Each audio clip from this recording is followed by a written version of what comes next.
Let's now do the first part of building the dynamic node farm website, which is building the templates that will hold the actual data. And remember that our goal is to build this kind of dynamic website where we have an overview, where we have all the products, and then each product has its detail page, just like I showed you before. And this data here is of course read from the JSON file.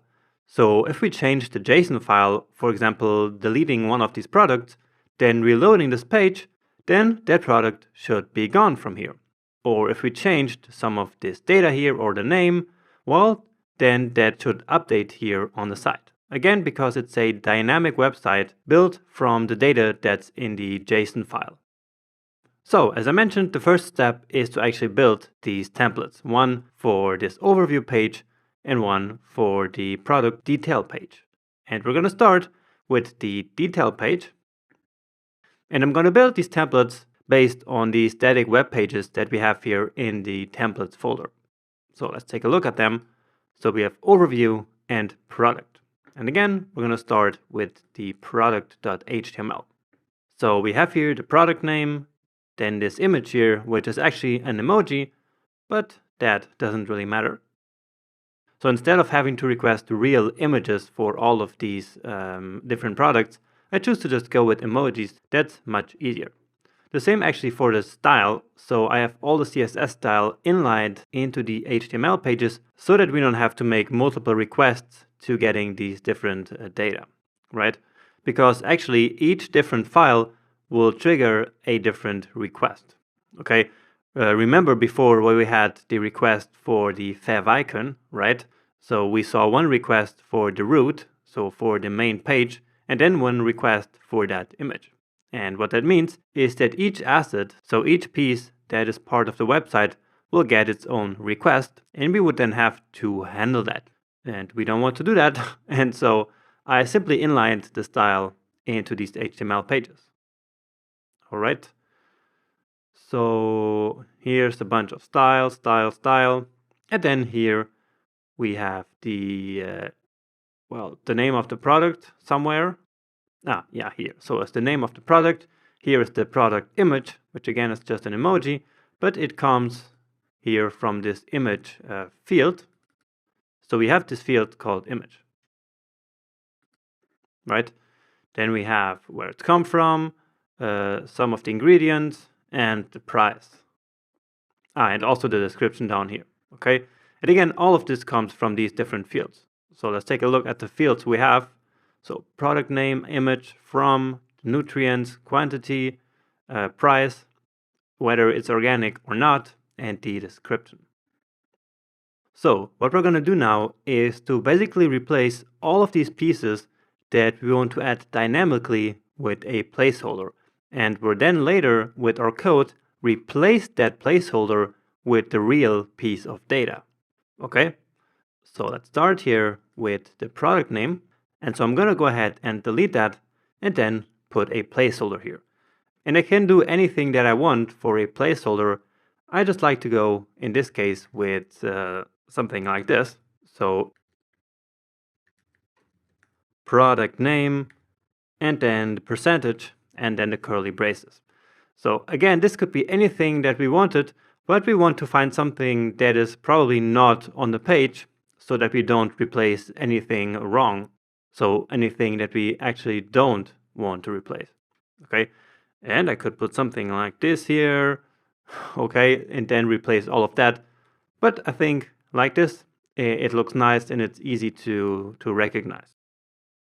And so all we have to do is to go ahead and put this all over here, and I'm then going to replace, of course, these names. So here we have the nutrient. Here we have the quantity. And here I have the price. Down here we have the price again, you see. And the price is just the number. Okay, the euro sign here stays right there, because the price that we have is actually just the number. Let's take a look at that right here in JSON. So we have just 650, but not the currency. And actually the same here. So let's grab that and copy it here very quick. And yeah, actually I forgot to replace this one. So this is from. And let's actually write out from, not in uppercase, so that this text makes a bit more sense. So for example, from Portugal or from Spain or whatever. Oh, what's that here? Okay, I guess I just wrote in the middle of product name. So nutrients. Okay. Oh, and down here we have, of course, the description. So let's replace that as well. Oh, of course, I need to get this one back. And so description. Next up, we have these images.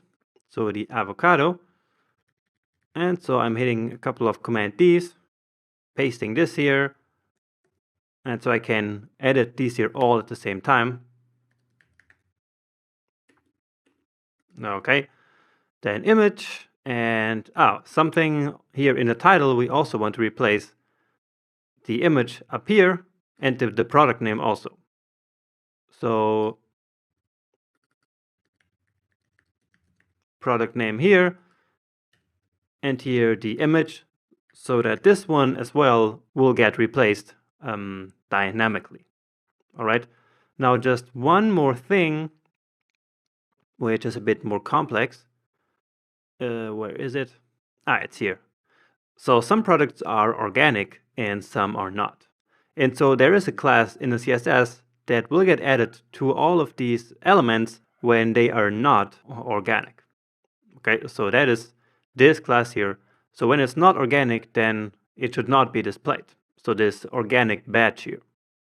And just to show you what I'm talking about, the organic badge is this thing here. Okay, so we do not want to display that in case it is false in the JSON. So what we're going to do here is to actually add another placeholder here, or actually inside of the class. And so I'm going to call this one not organic. And you will see why a bit later. Okay, when we replace this, it will make a bit more sense to you. All right, so I think this one is done. And I simply overwrote everything that we had. So let me now just call this template product. Okay, so this one is done. Let's move on to the next one, the overview. And this one is actually going to be a bit different. And let me show you why that is. So again, we have all the CSS inlined here. And now we have this cards container. And then for each of the products, we have one card. So each of these cards here has this figure tag, right? Now we actually do not know how many of these cards will be here in this overview, right? Imagine we have 10 products in the JSON, then we need 10 of these cards. But imagine that we only have 1 or 2, well, then we do not want all the 10 cards, but only 2. So how are we going to do that? Well, we will actually create just another template where there's only one card in there. And we will then include one of these templates for each of the cards that we want. So each of the products in the JSON file. All right, makes sense? So let's call this here the template overview. And I'm going to go ahead and create the template card.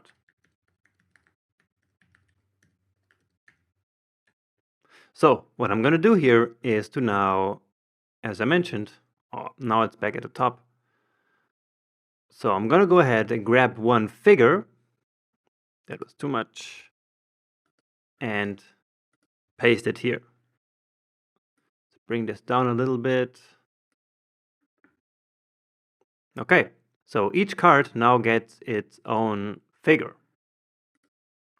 Okay, and so now what I'm going to do is to delete all of the cards from here and create a placeholder here as well. Product cards. Okay, so again, later on in our code, we will then create as many cards as we need here.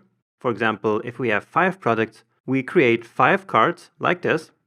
We will then put them together into one string and then replace product cards with that string, which contains all of these different cards. All right. So actually, we are done with this one. Okay, because most of the stuff happens inside of the template card. So nothing else to replace here. I'm just coming down here to copy this here. And so now it's very simple for us to replace what we need here. So this here is the image, and we actually have it twice. Okay, that makes it look a bit nicer. Image, image. Then here we have the product name, remember. Here in this place, we will have again the not organic placeholder. And again, this one will make more sense to you a bit later. More organic. Then the quantity here. Then the price. So we need to also actually build the link here. So this one here, so the A element, in case you're not really familiar with HTML, the A element is for a link. So let me actually show it to you in the real working example. So when we hover here on this link, down there in the left bottom corner, so down here, you will see that it is /product and then ID equals to 0. And this one is ID equals to 1, ID equals 2. Okay, and if we click on that, we see it actually here. So /product and then ID equals to 0. And this ID here is exactly the ID that we have in the JSON. Okay, so this one here. So the avocado has 1, the goat cheese has 1, sorry, the avocado has 0, of course. The broccoli has 2, and so on and so forth. And so here actually we need to build the link.